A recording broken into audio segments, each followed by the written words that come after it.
I play so many retro-inspired games you'd think I'd get sick of them, but I actually do look forward to playing each and every one, and I just got done playing a new one called Ghoulboy. But will this one leave you with a feeling of, oh boy, I can't wait to play again? Or is it just going to leave you feeling a bit ghoulish?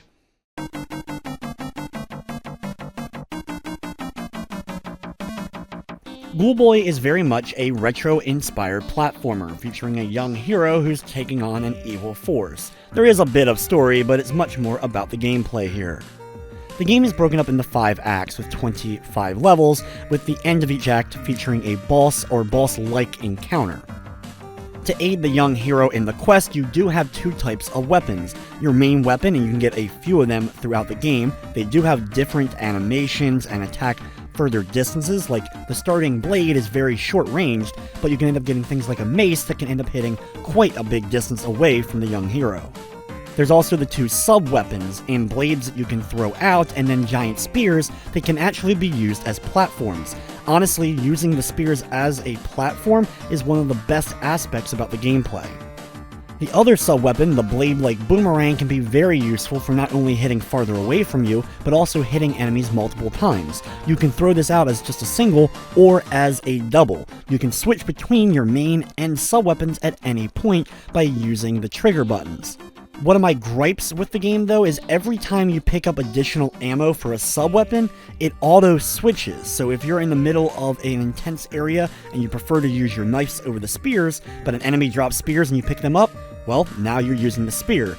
And switching between them can sometimes be a bit clunky, especially in the heat of the moment. Sadly, though, that's not where the lack of polish ends up ending with Ghoulboy. There's a lot of times where animations were a bit weird.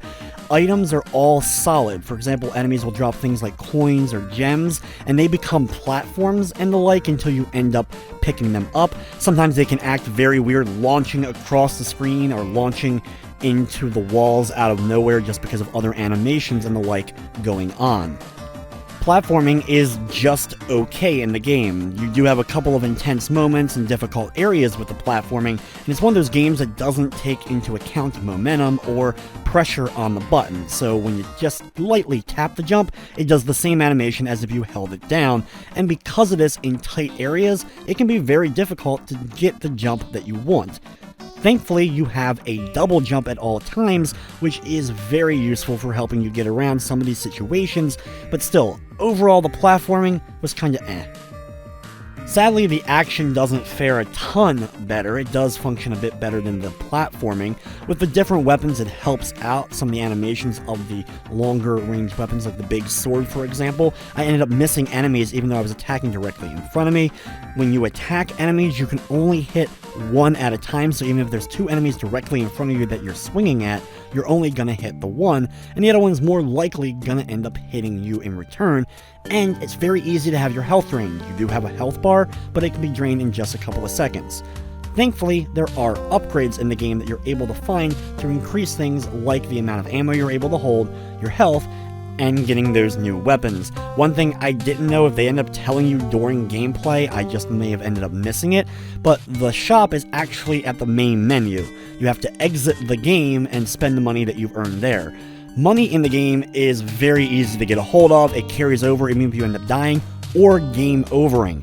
Thankfully, the game's very lenient in the difficulty department. If you game over or die, you start back at the level you're on, and there are checkpoints even throughout the levels, and most levels are relatively short.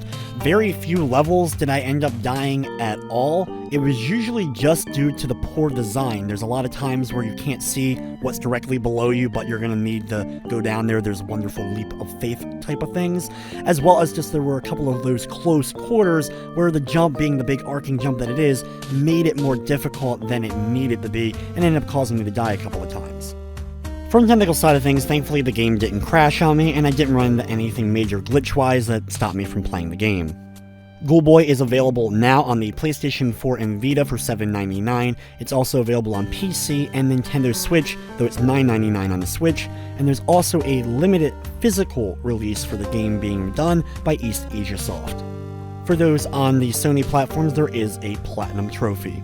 Overall, Ghoulboy is just another one of those retro games, but this one lacks a lot of polish and has a bit of clunkiness to it, preventing me from really recommending it over other retro-inspired games that have pretty much littered PSN and Switch stores. With everything said, I'm going to be giving Ghoulboy a 5 out of 10. That's going to wrap up this review though. I'd like to thank you for watching, and of course, I hope you enjoyed.